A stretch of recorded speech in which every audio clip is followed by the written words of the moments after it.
Emilahi writes, جو لوگ اپنے مال خرچ کرتے ہیں دن میں رات میں کھل کے چھپ کے، ان کا اجر اللہ کے ذمے ہے، اور ان پر نہ کوئی خوف ہوگا اور نہ یہ غمگین ہوں گے۔ یہ بہت بڑی بشارت ہے سخی لوگوں کے لیے، مال خرچ کرنے والوں کے لیے۔ انسان کی دو کیفیتیں ہیں۔ آنے والے وقت میں کوئی مصیبت نظر آ رہی ہے، اس سے جو کیفیت پیدا ہوتی ہے اس کو خوف کہتے ہیں۔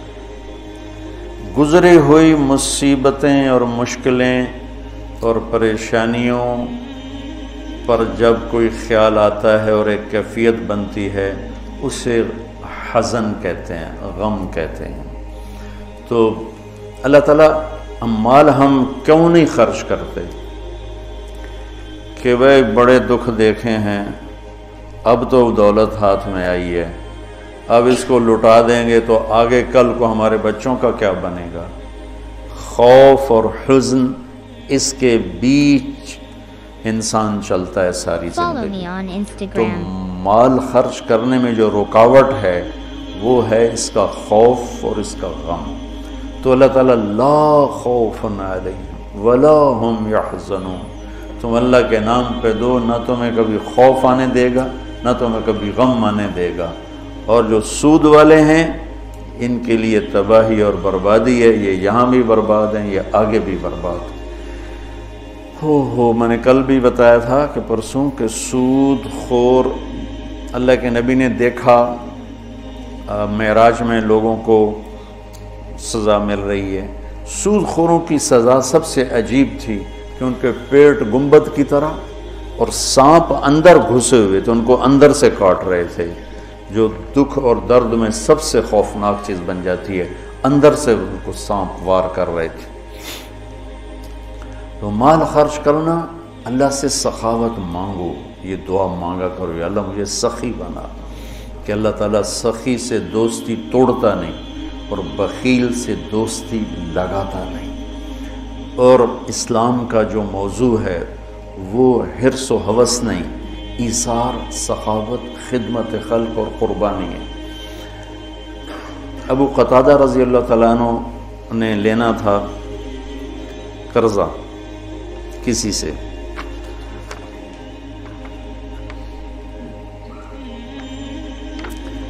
وہ لینے ان کے گھر پہنچے، وہ گھر چھپ گیا، تو باہر کھڑے ہو گئے، انہیں زور زور سے آواز دی، باہر نکل، مجھے پتہ ہے تو اندر ہے۔ وہ نکل نہیں رہے تھے کہ مانگے گا، میرے پاس ہے نہیں۔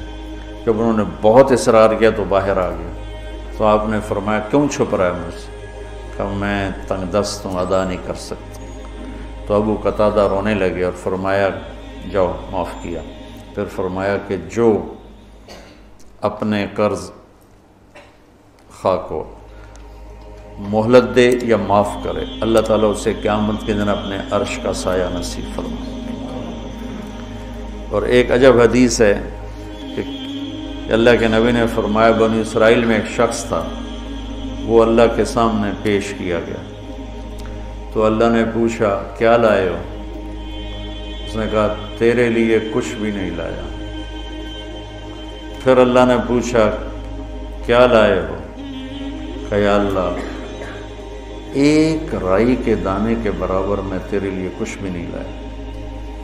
اللہ نے پھر تیسری دفعہ پوچھا کچھ تو سوچو کیا لائے ہو؟ کہنے لگا کچھ بھی نہیں لایا۔ پھر کہنے لگا ایک بات ہے اگر تیری بارگاہ میں کوئی اس کی قیمت ہے تو۔ اللہ کو تو سارا پتا تھا۔ اللہ نے پوچھا کیا؟ کہنے لگا تو نے مجھے مال دیا تھا تو میں تجارت کرتا تھا، لوگوں کو مال اٹھواتا تھا، جو پیسے نہیں دیتا تھا اور دے سکتا تھا تو میں اسے تنگ نہیں کرتا تھا کہ پیمنٹ پہنچاؤ، میں اسے مہلت دیے رکھتا تھا، جب دے ٹھیک، اور جو تنگ دست ہو جاتا تھا، کوئی نقصان ہو جاتا تھا تو میں کہتا تھا چلو اس کو معافی کر۔ تو اس پر اللہ تعالیٰ نے فرمایا تو میرے جیسا بننا چاہتا ہے، یہ تو میری صفت ہے کہ میں اپنے بندوں کو معاف کرتا ہوں، مہلت دیتا ہوں، چل بس اسی پر تجھے جنت کا فیصلہ، نہ نماز، نہ روزہ، نہ حج، نہ زکوٰۃ، نہ ذکر، نہ تلاوت، کچھ بھی نہیں، صرف اللہ کے بندوں کے ساتھ۔ اب یہ مزاج شریعت ہے۔ اور سود کیا ہے کہ اگلے کا خون نچوڑ لو، اس کی رگوں میں جو بہتے والا خون ہے وہ بھی نکال لو۔ تو سود خود غرضی، حرص و ہوس اور لالچ کی بنیاد پر ہے، اور اسلام ایثار، قربانی کی بنیاد پر ہے۔ مدینے کے نبوی دور کی کیا زندگی، ایک صحابی نے بکرے کو ذبح کیا، اس کی سری ایک گھر بھیجی، اس نے کہا ہمارا تو آج کی روٹی ہے، اس کو دے دو، وہ اس کے گھر چلی گئی۔ انہوں نے کہا ہمارے گھر آج کا کھانا ہے، اگلے کو دے دو، وہ اگلے گھر چلی گئی۔ انہوں نے کہا ہمارے پاس آج کا کھانا ہے، اگلے کو دے دو۔